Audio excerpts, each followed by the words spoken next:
A história começa com o Gojo, um garoto que se apaixonou à primeira vista por uma boneca Hina. Desde então, decidiu que queria seguir os passos do avô, tornando-se um criador de bonecas refinadas. Porém, sua paixão foi alvo de críticas. Uma colega de infância zombou dele por gostar de bonecas, sendo homem, o que o fez se isolar socialmente. Apesar disso, Gojo nunca desistiu do seu sonho. O problema é que ele não tinha amigos e evitava contato por medo de ser chamado de esquisito novamente. Até que de repente surge Marin Kitagawa, uma garota linda e popular de sua sala que por acaso sabia o nome dele. Logo depois, Gojo ouve Marin conversando com as amigas sobre como um cara debochou dela por gostar de coisas otaku. Ela deixou claro que não suporta quem não respeita os hobbies alheios, algo que chamou a atenção dele. Mais tarde, quando Gojo estava sozinho organizando a sala, Marin aparece para ajudá-lo. Ela percebe que todos sempre deixam as tarefas para ele e o incentiva a não aceitar tudo só para agradar os outros. Essas palavras ficam na mente de Gojo. No dia seguinte, a máquina de costura do avô quebra. Então Gojo vai usar as da escola. Para sua surpresa, encontra Marin no local. Ela fica surpresa por ele saber costurar e pede para ver sua boneca Hina, elogiando-a. Gojo explica que a boneca foi feita pelo avô e que ele ainda está aprendendo a confeccionar as roupas. Então acontece a grande virada. Marin começa a se despir na frente dele, deixando Gojo em pânico, até perceber que ela estava usando um cosplay feito por conta própria. Ela pede sua opinião e sem querer ele solta críticas sinceras. A costura é ruim e o tecido errado. Gojo tenta se desculpar, mas Marin não se importa. Na verdade, ela fica empolgada e pede que ele faça seu próximo traje de cosplay. Nesse momento, Gojo entende que o hobby dela é tão importante quanto o dele com as bonecas. Ele aceita o desafio mesmo nunca tendo feito roupas normais antes. Marin, por sua vez, fica radiante com a chance de realizar esse sonho de se transformar em seu personagem favorito.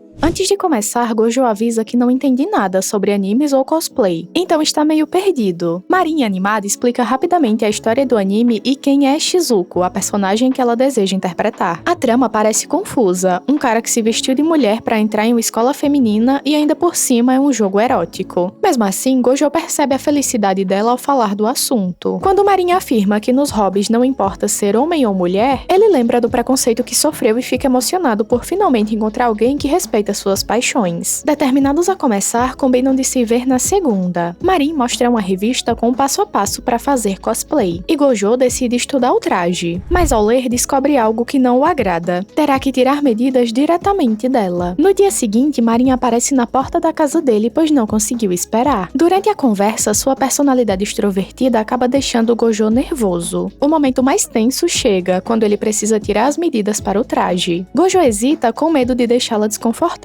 mas Marin interpreta errado e decide colocar um biquíni para facilitar o trabalho. Para ele, é a primeira vez vendo uma garota assim, o que o deixa completamente sem jeito. Enquanto tenta manter a calma, Marin ainda o provoca, fazendo com que ele bata a cabeça de nervoso. Ele pergunta se não sente vergonha e ela responde que não, porque está realizando seu sonho de ser Shizuko. Determinado, Gojo se concentra e começa a medir, mas a tensão aumenta a cada etapa. Medida dos pés, busto, tudo deixa ele muito desconfortável, enquanto Marin não se importa muito. Surpreendentemente, na última medida, é Marin quem fica nervosa, embora ele pense que é apenas o calor. Após tudo, Marin entrega 2 episódios do anime para Gojo assistir para que entenda melhor o personagem. Ele, mesmo achando tudo estranho, assiste com dedicação, a ponto de deixar seu avô surpreso ao vê-lo tão concentrado. No dia seguinte, Gojo tem seu primeiro sonho erótico, e claro, com Marin vestida de Shizuko. As cenas do dia anterior ficaram gravadas na sua mente. Ao chegar à escola, ele vê Marin no corredor e percebe como ela é popular, mal acreditando que a mesma garota esteve em sua casa. Tenta evitá-la, mas ela grita seu nome para todo mundo ouvir. Marin mostra que enrolou o cabelo, enquanto Gojo, sem saber conversar com meninas, fica perdido. Logo, chegam as amigas dela e ele se vê cercado por garotas. Depois que elas vão embora, os colegas começam a cochichar, perguntando se ele está saindo com Marin. Ouvindo isso, Gojo decide se afastar e ignorar Marin para evitar problemas. Ela percebe e depois das aulas o encontra para tirar satisfação. Quer saber por que ele a evitou? Gojo confessa que acha ruim para a reputação dela andar com alguém como ele, mas Marin rebate perguntando por que não, nós somos amigos. Sem dar chance para ele recusar, ela o puxa pela mão para irem comprar os materiais do cosplay. No caminho, Gojo mostra seu esboço detalhado do traje, impressionando Marin pela perfeição e atenção aos detalhes. Na loja, eles escolhem tecido e Marin avisa que já juntou dinheiro para o projeto. evento. Em seguida vão a uma loja cheia de itens cosplay, perucas, maquiagem e acessórios. Até que chega a parte mais embaraçosa, comprar lingerie para o traje. Gojo fica tenso por ser o único homem na loja e Marin ainda provoca mostrando um pouco de pele para ouvir a opinião dele. Depois disso, param para comer. Enquanto conversam sobre o anime cheio de conteúdo sensual, todos no restaurante ficam olhando com estranheza. Marin fala sobre eventos de cosplay, sessões de fotos e redes sociais, explicando que algumas pessoas não vão a eventos presenciais, mas mesmo assim levam o hobby a sério. Em certo momento, ela percebe que fala sozinha e pergunta por que ele não opina. Gojo explica que só diz algo quando realmente sente. Marin provoca dizendo que isso é porque ele busca perfeição, assim como nas bonecas Hina, e que deve aprender a mostrar suas preferências assim como ela faz. Já no caminho de volta sobre uma ponte, Marin comenta que está feliz porque ele a ouviu. Ninguém nunca dá atenção quando ela recomenda um anime ou um jogo, mas ele não só ouviu, como assistiu e desenhou o traje com riqueza de detalhes. Marin agradece e se despede, correndo para não perder o trem, mas antes avisa. Em 2 semanas será o evento. Agora, Gojo tem apenas 14 dias para concluir o cosplay perfeito. Gojo está ansioso sem saber por onde começar, já que demora muito para fazer roupas de bonecas. Imagine uma roupa normal, algo que nunca fez. Mais tarde, ao chegar em casa, seu avô pergunta por que ele demorou. Gojo responde que saiu para comprar coisas com uma amiga, mas ao ver os itens, o avô quase desmaia pensando que o neto joga para o outro time. No fim, foi só um problema nas costas, mas Gojo ficou tão abalado que faltou à escola no dia seguinte. No outro dia, conta tudo a Marin, que aproveita para trocar em números de telefone para emergências. Enquanto caminham, ela menciona que as provas estão chegando, algo que Gojo tinha esquecido completamente. Agora, ele precisa terminar o traje, estudar para os exames e cuidar da loja do avô, que ficou sob os cuidados da prima durante a recuperação dele. A partir daí, Gojo passa a trabalhar dia, tarde e noite para dar conta de tudo. Marin tenta enviar mensagens, mas ele não responde. Chega a visitar sua casa, mas não o encontra. Ele estava lá, apenas dormindo exausto. Com tantos erros na confecção das bonecas e no traje, Gojo começa a se sentir inútil, pensando que talvez não sirva para essa profissão. Nesse momento, lembra por que seu avô continuou no ofício mesmo sendo difícil. Além de amar o trabalho, ele gostava de ver a felicidade dos clientes, o que lhe dava orgulho. Isso traz à mente de Gojo a confiança que Marin depositou nele a compartilhar seu sonho. Por isso decide não desistir. Ele se levanta no meio da noite e continua costurando até enviar uma mensagem para Marin, dizendo "terminei". Pouco depois, ela chega à casa dele e fica impressionada com a qualidade do traje. Quando Gojo diz que está feliz por ter terminado a tempo, Marin pergunta se ele achou que ela iria ao evento com o cosplay. Ela revela que não pretendia ir ao evento com aquele cosplay, e ele poderia ter feito com calma. Emocionada, Marin começa a chorar lembrando de quando ele corria para casa após os exames. Ela achava que ele fazia isso por causa do avô, mas na verdade era para concluir o traje. Agora só resta experimentar a roupa e ajustar os detalhes. Marin aceita e com maquiagem completa. Ambos assistem a tutoriais para prepará-la corretamente. Durante a arrumação, Gojo mostra sem querer uma foto de uma boneca Hina e comenta que deseja um dia superar o trabalho do avô. Marin responde que tem certeza que ele conseguirá. Ao ver a felicidade no rosto dele, ela fica encantada. Depois de algum tempo se arrumando, Marin finalmente está pronta. O resultado é perfeito. Ela parece uma cópia fiel da personagem do anime, deixando Gojo sem palavras e incapaz de não elogiá-la. Depois disso, eles começam uma pequena sessão de fotos para registrar o momento, mas logo passam a poses mais ousadas porque Marin imita fielmente sua personagem. Ao ver as fotos, ela decide criar uma conta para publicá-las, torcendo para que façam sucesso, e avisa que quer ir ao evento no dia seguinte. No evento, Gojo se sente desconfortável por ver tantas mulheres, enquanto Marin acredita que as pessoas só os olham porque o traje está perfeito. Eles mudam de lugar e vão até o ponto onde tiram fotos com várias cosplayers. Nesse momento, um rapaz se aproxima pedindo para fotografar Marin, já que reconheceu o cosplay de Shizuko. Ela aceita e depois pede a Gojo que tirem uma foto juntos como lembrança do primeiro evento. Quando o rapaz vai embora, muitos outros começam a se aproximar. Gojo percebe que também há homens fantasiados curtindo o hobby sem serem julgados. Então ele se lembra da promessa que fez a Marin. Agora que o traje está pronto, talvez não se vejam com tanta frequência, mas fica feliz ao vê-la realizada. Ao notar Marin sorrindo, ele fica hipnotizado por um instante. Nesse momento, ela se aproxima e diz algo inesperado: "Quero me despir". O motivo? Está muito calor. Gojo a leva para um local mais fresco, onde ela começa a se secar com toalhinhas. Marin então pede que ele abaixe o zíper do traje. Ele respira fundo antes de fazer isso, já que imaginava que ela soltaria alguns sons estranhos, e de fato, ela começa com gemidos até quase gritar. Gojo pede que ela se controle com medo de alguém ouvir. Depois, ele faz uma pequena modificação no traje para que ela volte à praça. O motivo do retorno? Marin quer tirar fotos com a garota que havia pedido antes. Mais tarde, os dois pegam o metrô de volta para casa. No caminho, Marin pergunta: de que posso me fantasiar na próxima vez? Gojo não entende, achando que seria apenas Shizuko, mas Marin explica que ela tem mais de 50 personagens favoritos, o que significa que ainda tem muito trabalho pela frente. Isso deixa Gojo feliz e animado, enquanto Marin o provoca perguntando se ele já imaginou com diferentes trajes e poses. Ele responde sério: será uma honra trabalhar com você. Logo depois, Gojo adormece durante a viagem, mas não sem antes dizer que ela estava linda. Essas palavras fazem Marin se lembrar do que ele disse dias antes, que só usa adjetivos tão bonitos para coisas que realmente são especiais para ele. Ao olhar para Gojo já dormindo, ela fica corada e percebe que ele caiu no sono com um sorriso no rosto. Depois de tudo, eles começam a lavar o traje e a peruca seguindo as instruções de uma revista. Mas após aquela situação, Marin passa a olhar para Gojo de outra forma. Agora, o vê mais atraente. Mais tarde, o avô de Gojo volta para casa e ao entrar encontra o neto segurando um vestido com uma garota ao lado. Gojo explica a situação para que ele não pense errado, e juntos analisam o traje, comentando ajustes possíveis. Essa cena faz Marin perceber que está apaixonada por Gojo. Ainda mais porque ele conversa muito com o avô, mostrando carinho e respeito. De repente, o estômago dela ronca alto, deixando os dois constrangidos. O avô a convida para comer com eles e Marin se encanta ainda mais quando descobre que Gojo também sabe cozinhar. Ele explica que aprendeu porque seus pais faleceram e Marin revela que também vive sozinha. Perdeu a mãe e o pai foi transferido para outro lugar. O avô pergunta se ela se alimenta bem. Marin mostra uma foto do que costuma cozinhar, mas eles percebem que não é saudável. Por isso, o avô sugere que ela venha comer com eles mais vezes. À noite, Marin se despede na estação, mas sente vergonha de fazer como antes. No caminho, pensa sobre a fala de Gojo ao avô, que nunca fizeram nada indecente estando sozinhos, e se pergunta como seria se tivessem feito. No dia seguinte, uma garota aparece correndo na chuva e entra na loja para se abrigar. O avô pensa que é amiga do neto e a deixa entrar para tomar banho. Quando Gojo chega, o avô avisa que uma amiga dele está lá. Confuso, Gojo corre até o banheiro e a encontra completamente nua, criando uma situação constrangedora. Ele pergunta por que ela foi até lá, e a garota diz que ouviu que ele fazia trajes. Gojo pensa que ela queria ver as roupas das bonecas Hina, já que parecia uma menina pequena, mas ao pegar seus dados, descobre que se chama Inui e está no 2º ano do ensino médio, ou seja, é mais velha que ele. Ele mostra as bonecas, mas Inui se irrita, queria ver trajes cosplay, mostrando uma foto de Marin. Gojo explica que não faz cosplay, apenas atendeu ao pedido de uma amiga. Inui ameaça denunciá-lo por tê-la visto nua, a menos que faça um traje para ela. Gojo pergunta como ela descobriu onde ele mora, e Inui conta que seguiu a conta de Marin após um evento para ver o traje de perto. Para piorar, Marin manda mensagem dizendo que está indo para lá. Quando chega, fica feliz em conhecer Inui, que é uma cosplayer famosa. Inui pede então um traje de Shion Nikaido, de um anime de garotas mágicas, explicando sua motivação, o que convence Gojo a aceitar. Antes de sair, Inui diz a Marin que achou que ela e Gojo eram namorados. Ela nega e Marin fica feliz ao saber que ele nunca teve namorada. Ela pergunta se podem fazer uma colaboração com trajes, mas Inui responde imediatamente não. Depois de insistir um pouco, Inui aceita porque descobre que Gojo também é quem faz a maquiagem de Marin. Assim,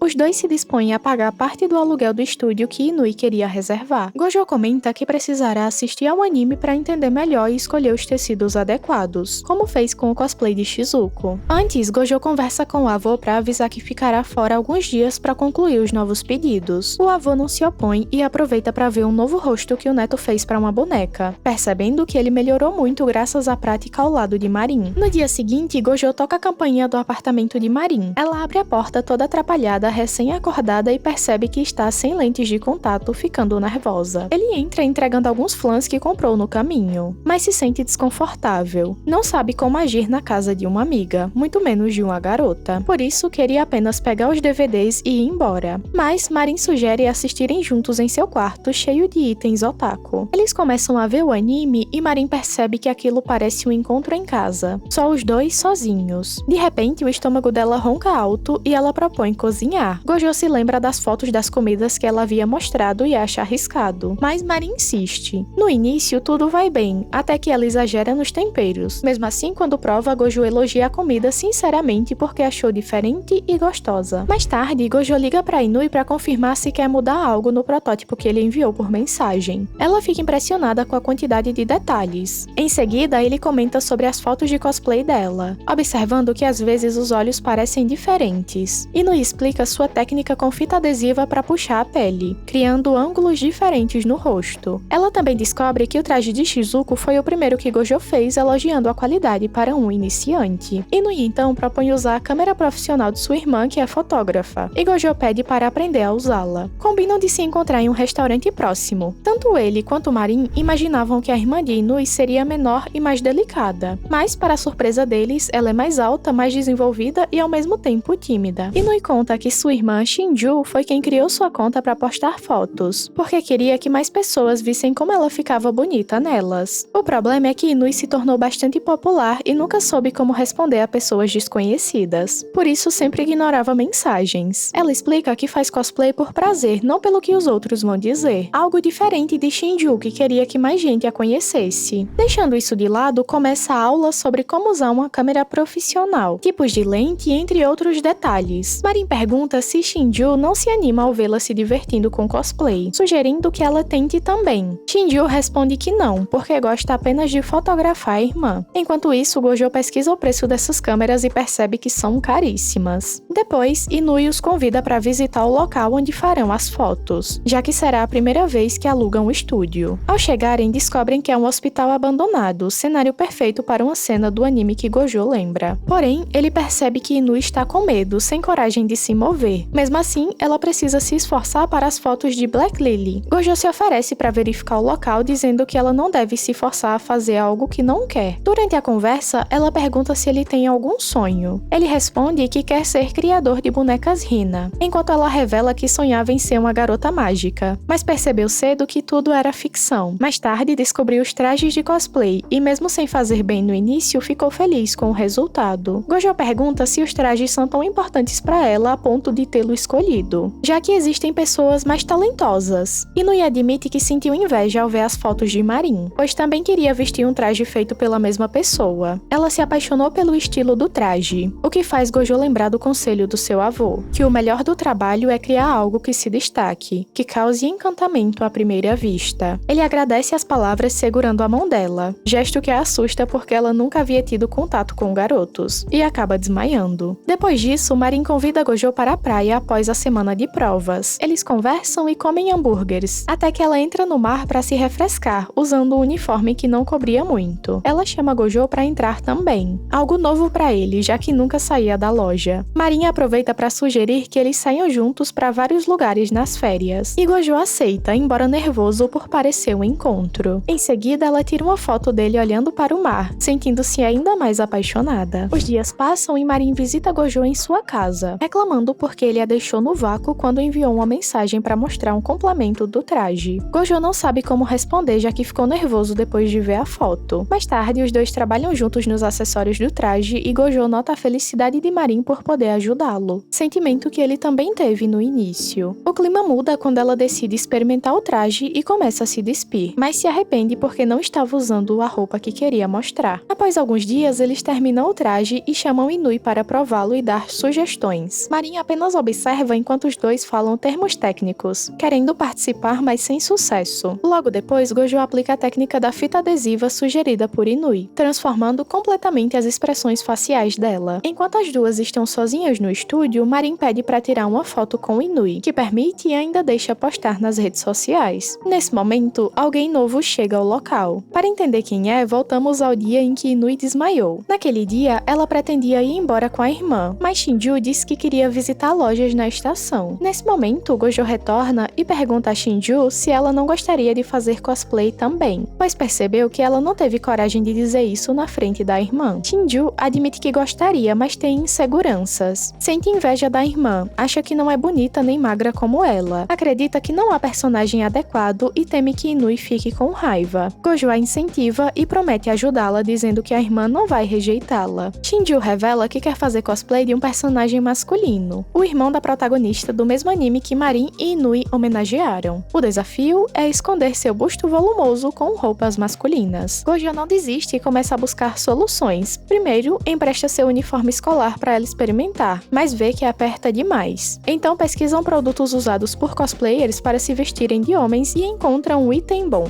bonito e barato, para achatar os seios. Depois, ajustam a peruca até conseguir o visual desejado. O custo total do projeto fica em torno de 9.500 ienes, cerca de $70. Gojo também faz a maquiagem para dar o aspecto masculino perfeito. No início, Shinju teme a reação da irmã, mas, para sua surpresa, Inui e Marin ficam encantadas e animadas ao vê-la transformada, a ponto de quase não a reconhecerem. As três tiram uma foto juntas para marcar o momento, enquanto Gojo observa satisfeito por vê-las felizes. Agora passamos para a sessão de fotos, onde Shinju pede a Marin que recrie a cena em que a vilã segura o rosto da protagonista. Inui estava nervosa com tanta gente ao redor, mas esqueceu disso ao ver Marin atuando de forma tão séria como seu personagem. No fim, não resistiu e sorriu. Inui não ficou insatisfeita, pelo contrário, ficou feliz por fazer cosplay junto delas. Depois da sessão, ela agradece a Gojo por ter ajudado sua irmã a ter coragem para experimentar o cosplay, já que percebia que Shinju não tinha confiança para dizer isso. Gojo entende, pois é preciso coragem para fazer algo que se ama mesmo com medo. Inui fica nervosa ao perceber que ele tratou com tanto cuidado algo que ela valoriza, e isso a faz se sentir balançada por ele sem querer. Mais tarde, vemos as duas revendo as fotos e Inui fica hipnotizado por uma imagem em que Gojo aparece no fundo. A irmã também reflete sobre as palavras de Gojo, quando disse que todos têm algo que amam, e isso a motiva a buscar um trabalho ao entrar no ensino médio para continuar no cosplay. Enquanto isso, Marin liga para Gojo perguntando se ele viu as fotos finais que Shinju enviou. Ele confirma, mas acaba comentando que fez o traje junto com Shinju em casa, o que deixa Marin com ciúme, embora não possa dizer nada, já que não são nada. Dias depois, Gojo está na casa de Marin vendo o personagem que ela quer fazer, Verônica, um cosplay bem revelador, de uma mulher bronzeada. Marin decide simular o bronzeado com maquiagem pelo corpo. Depois do banho, veste a roupa de ginástica de Gojo, deixando-o nervoso. Logo, mostra todos os acessórios e maquiagens comprados para o cosplay, enquanto ele entrega dentes falsos para dar o aspecto de uma garota fera. Mas Marin começa a aplicar a maquiagem de bronzeado na frente dele, quase deixando à mostra tudo, deixando Gojo atônito. No dia seguinte, eles visitam uma loja porque Marin quer comprar roupas para Gojo, já que ele nunca usou nada além do uniforme. Ela escolhe vários looks para ele experimentar e, embora ele pareça constrangido, Marin acha que ele fica lindo em todos. Depois continua um encontro com sobremesa e passeio. No caminho de volta, Marin pergunta quando fará o cosplay de Verônica. Gojo diz que ela deve fazer sozinha, pois o traje mostra demais, e ele não conseguiria olhar para ela. Marin se assusta achando que ele iria deixá-la, mas depois admite que é verdade. Verônica mostra muita pele, então fará o cosplay sozinha. O clima fica estranho, mas melhora quando Marin sussurra ao ouvido dele perguntando se ele quer uma foto dela com o traje. Ele fica sem reação e ela ri dizendo que é brincadeira, ou não. Mais tarde, os dois vão a um cybercafé para descansar do calor intenso. Lá, Marin mostra um mangá sobre uma sucubo que tortura o protagonista todas as noites. Ela conta toda a história, fazendo o protagonista acreditar que aquele personagem será o novo cosplay dela. Porém, não era essa a intenção. Ela não queria se vestir dela, não tanto porque o traje mostrasse muito a pele, mas porque o design é muito fofo e delicado, algo que ela acha que não combina com ela. O protagonista dá sua opinião sincera, sem querer a incentiva a fazer o cosplay. Gojo pergunta o que é uma sucubo, e ela explica que é um demônio que aparece nos sonhos para absorver energia vital, mas de um jeito mais tranquilo e relaxado, nada do que geralmente se conhece. Para tirar a dúvida, ela mostra um volume do mangá enquanto vai comprar algo para comer. Depois, saem do cybercafé e Gojo pede para acompanhá-la até uma livraria para comprar o mangá da sucubo. No dia seguinte, para a surpresa de Gojo, ele se vê nervoso esperando por ela em uma suíte de um hotel do amor. Ele havia convencido Marin de que o lugar seria um estúdio de fotos parecido com o do mangá da sucubo, mas na verdade era um quarto de hotel para encontros. Lá, ele tenta imaginar o local como algo normal, mas não consegue por causa dos objetos e situações bizarras ao redor. Eles acabam se sentindo mais confortáveis quando Marin mostra fotos de outros cosplayers, se divertindo de forma saudável nesses lugares, com comida e outras coisas. Ela então fala que vai colocar o traje para não desperdiçarem o dinheiro do aluguel. Para tentar relaxar, ele liga a TV que mostra canais nada convencionais, mas ele parece não se incomodar e assiste por um tempo. Quando Marin aparece, elogia o traje que ele fez para ela, dizendo que pessoalmente fica muito melhor do que nas fotos. Gojo comenta que teria pensado um pouco mais em um design para as costas, pois no mangá, Sukubo nunca mostra as costas, só o cabelo. Marin valoriza o esforço, entendendo dizendo que adaptações entre mangá e anime são normais, e gosta muito do design, dizendo que o traje tem a marca do criador. Gojo fica feliz com o elogio e começa a maquiá-la, colocar lentes falsas, as orelhas e a peruca, deixando-a parecida com uma verdadeira sucubo. Começa a sessão de fotos com boa iluminação na cama, até o momento de uma foto onde a personagem sussurra. Para o ângulo ficar mais realista, Gojo tem a ideia de pedir para ela subir em cima dele. Ele não propôs isso com más intenções, estava focado em fazer boas fotos. Mas, depois de tirar a foto, a situação fica tensa ao ouvirem sons do quarto ao lado, e Gojo percebe o que acabou de sugerir a Marin. Ele tenta tirá-la de cima, mas a atmosfera vai ficando cada vez mais tentadora. Quando algo está prestes a acontecer, o telefone toca e os dois são interrompidos. Mais tarde, Gojo em casa não consegue tirar da cabeça aquele momento em que quase passou dos limites.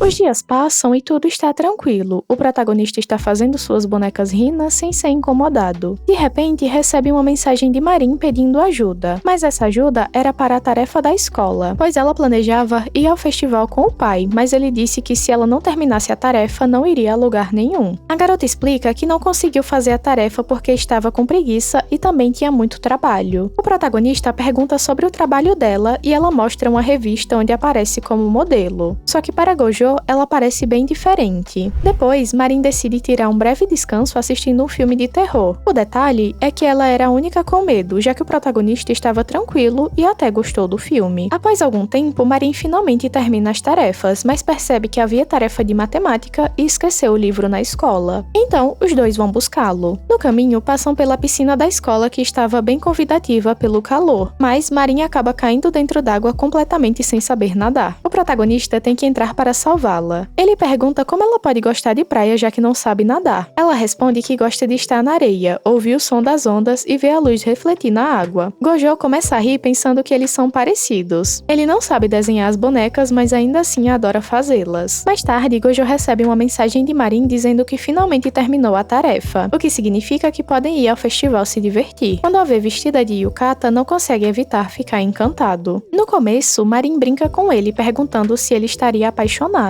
Ao perceber que ele realmente está nervoso, ela se sente feliz, pois era isso que ela queria desde o início. Eles começam a comprar muita comida e o protagonista fica pensativo com o quanto a garota come. De repente, são interrompidos pelo aviso de que os fogos de artifício vão começar. Eles vão até o local e ficam impressionados com o céu cheio de luzes, o que traz flashbacks de quando ele só as via pela janela do quarto. Agora, ele está ali, ao lado de uma linda garota. Os dois se olham fixamente, quase como se fossem se beijar. Se não fosse por Marin, que faz uma careta mostrando a língua pintada de azul. Mais tarde, Marin tira as sandálias porque os pés estão machucados. Aproveita para pedir que o protagonista a carregue de volta. No caminho, ela promete que terá mais cuidado da próxima vez, o que quer dizer que no próximo ano voltarão juntos ao festival. Dias depois, Gojo recebe uma ligação dela antes de dormir. Ela está com medo após ver um filme e quer ouvir a voz dele para não se sentir sozinha. Ele tenta acalmá-la, mas percebe que não consegue. Eles colocam no viva voz enquanto tentam dormir, mas quem fala a maior parte do tempo é ela. Marin conta seus planos para as próximas férias, já que no dia seguinte começaria a escola. Então ouve o protagonista começar a falar meio sonolento, agradecendo pelo ano divertido que tiveram. Quando ele finalmente adormece, ela aproveita para sussurrar que o ama. E assim termina a primeira temporada do anime. Obrigada por assistir até aqui, eu espero que tenham gostado do resumo. Se você gostou, não esquece de curtir o vídeo e se inscreva para não perder nenhum resumo. Até a próxima, tchau, tchau!